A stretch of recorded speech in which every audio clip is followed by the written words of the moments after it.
Imagine a world where the Soviet Union never collapsed, where the Cold War never ended, and the red flag still flies over Moscow.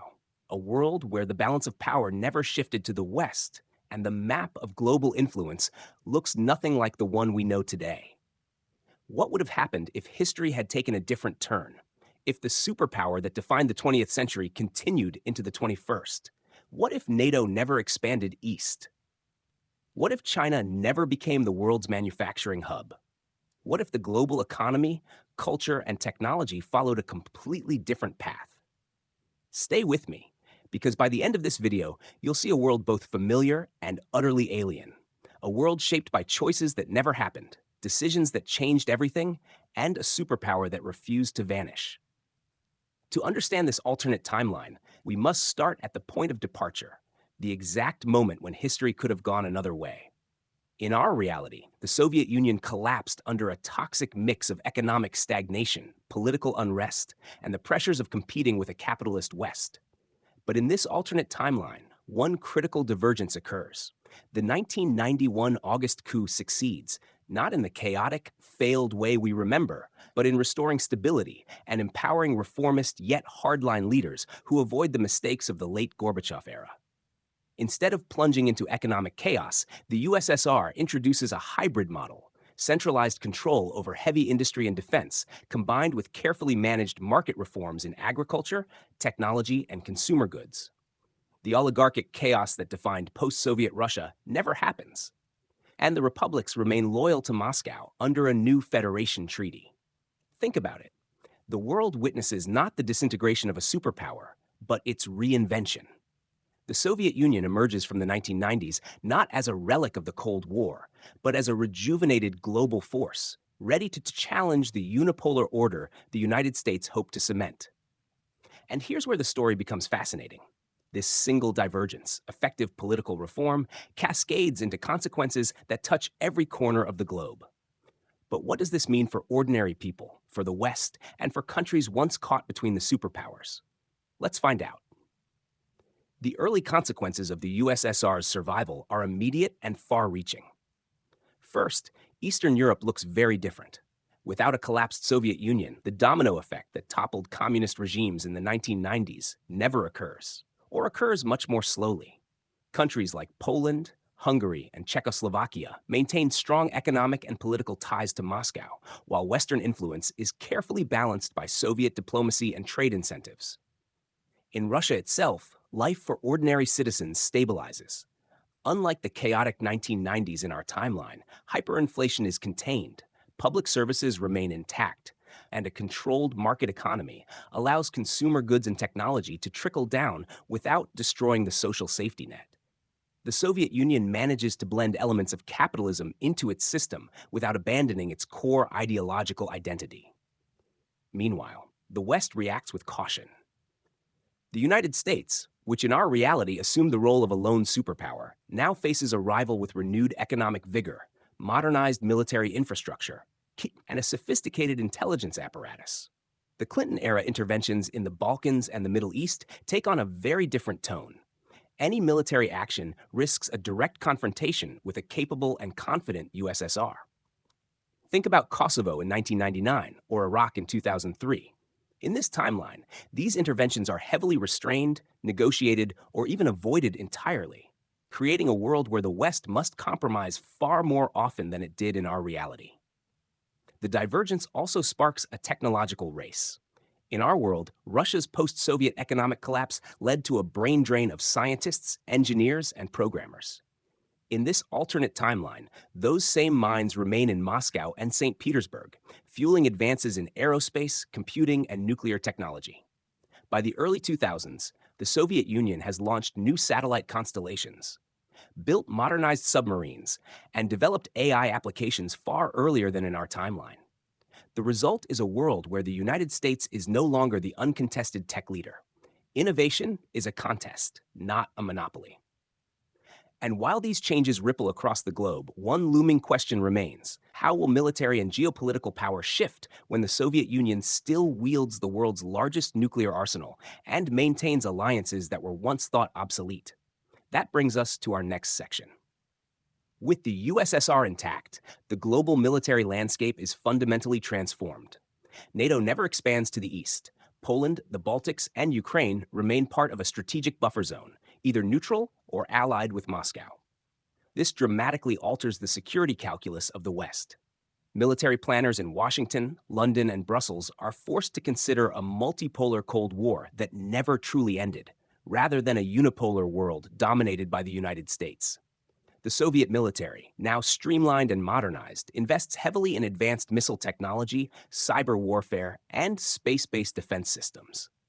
The lessons learned from the real-world 1990s, the loss of prestige, the brain drain, and economic collapse, are avoided. The USSR retains both the quantity and quality of its nuclear arsenal, alongside a highly capable conventional force.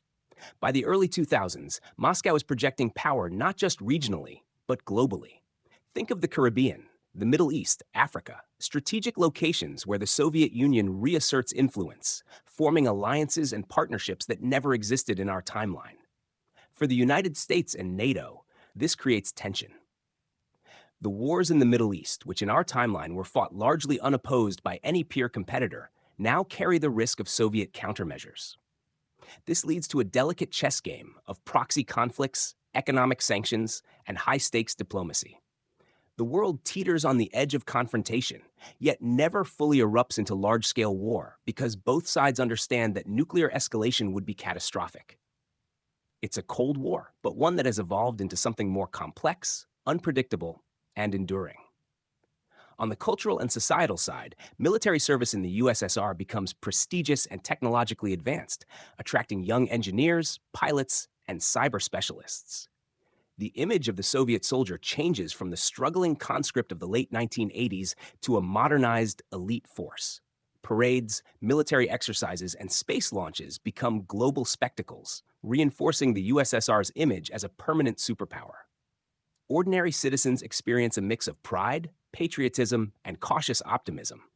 The sense that their nation has avoided collapse and continues to shape world events in ways both seen and unseen. Meanwhile, smaller nations must navigate this new world carefully. Countries like India, Brazil, and Turkey find themselves balancing trade and military relationships between two powerful rivals, rather than aligning exclusively with the West, as many did after 1991. The global economy becomes a network of competing spheres of influence, and alliances shift constantly depending on energy, technology, and security considerations.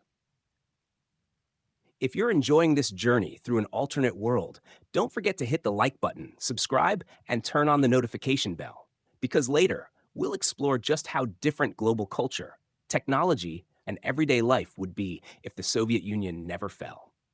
But military power is only one piece of the puzzle. How would this survival shape global economies, culture, and technology? And what would life look like for ordinary people in a world where the USSR never collapsed? The answers are both shocking and surprisingly plausible, and we'll dive into them in the next section. With the Soviet Union firmly intact, the economic and cultural landscape of the world shifts dramatically. Economically, the USSR's hybrid model, centralized control over heavy industry, paired with carefully managed consumer markets, keeps inflation low and allows rapid technological adoption. Moscow becomes a hub for research and development, while cities like Novosibirsk and St. Petersburg thrive as centers of innovation. The survival of the USSR also changes global trade. Energy exporting countries like Venezuela, Iran, and even Saudi Arabia maintain complex relationships with the Soviet bloc. Oil and gas pipelines flow east and west, creating a global tug-of-war between Moscow and Washington. Meanwhile, Western multinational corporations face a competitive landscape where access to Russian markets is crucial for global profits. Companies that in our timeline flooded post-Soviet Russia now negotiate with a centralized, stable government that wields considerable leverage. The result is a bipolar, or perhaps multipolar global economy where negotiations are tense, deals are strategic, and no one dominates entirely. Culturally, the effects are just as profound. The Cold War rivalry never fully disappears. It evolves into a sophisticated competition of ideas, media, and influence. Soviet cinema, literature, and television continue to captivate both domestic and international audiences, offering narratives that combine patriotism, technological optimism, and cautionary tales about global conflict. Western media must compete with a highly organized Soviet cultural export machine. Even music, sports, and fashion reflect a blend of ideological messaging and global trends, creating a world in which cultural globalization is contested rather than assumed. For ordinary citizens, life feels different. Urban youth in Moscow have access to tech, education, and consumer goods comparable to Western peers, but with the Soviet flavor. Cafes, bookstores, and high speed trains showcase a nation confident in its identity, yet curious about the outside world. Citizens travel abroad, but visa restrictions and careful diplomatic ties mean the world remains divided, vibrant, and tense.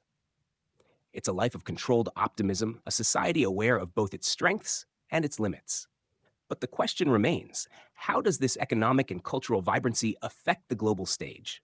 How do rival powers react to a Soviet Union that has not only survived but thrived? To answer that, we must explore the long-term consequences of a world where the USSR never collapsed. By the 2010s, the survival of the USSR reshapes global geopolitics in ways that are subtle but profound.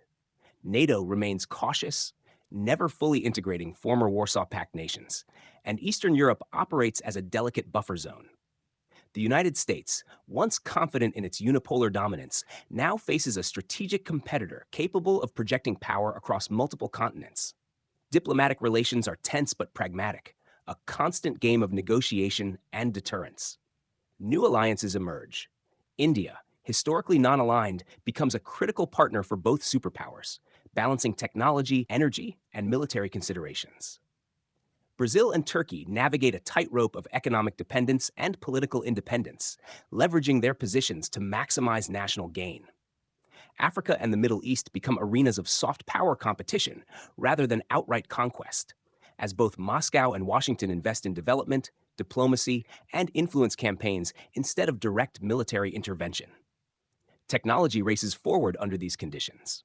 The USSR's retention of top-tier scientists accelerates developments in AI, aerospace, and cyber defense.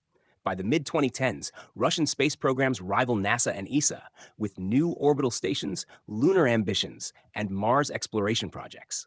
Meanwhile, global cybersecurity becomes a high-stakes battlefield, with the USSR at the center of both defense innovations and espionage operations. The internet itself is shaped by geopolitical tension. Platforms and services are influenced by competing ideologies, creating a global digital landscape that is far more fragmented than in our timeline. Everyday life, too, feels different.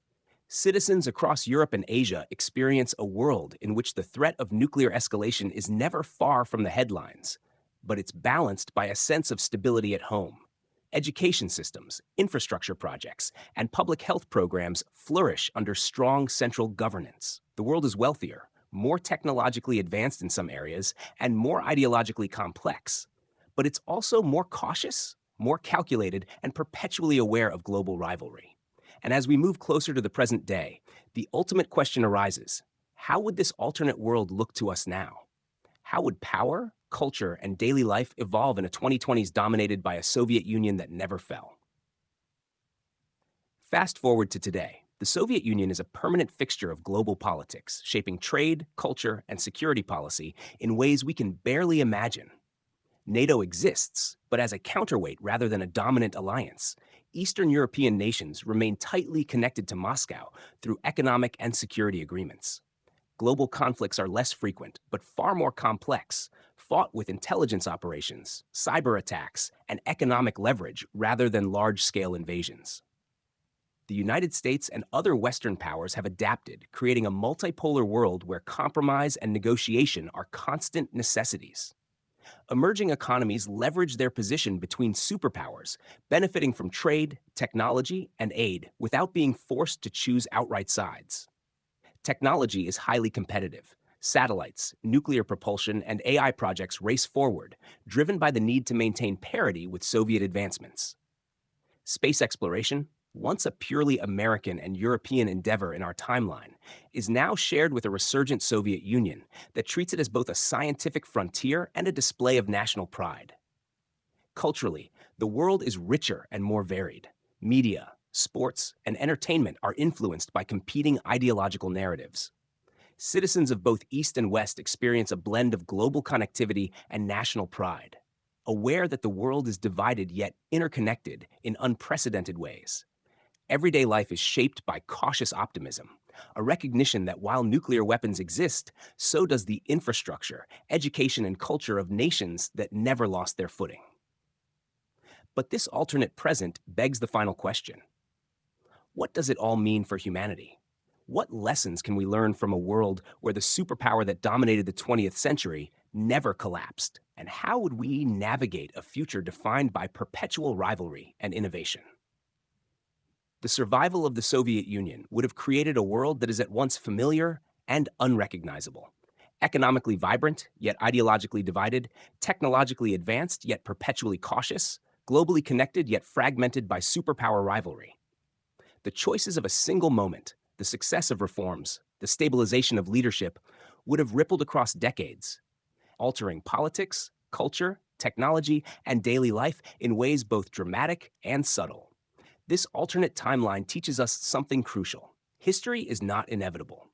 Small changes, decisive leadership, and the ability to adapt can create worlds that are strikingly different from the one we take for granted.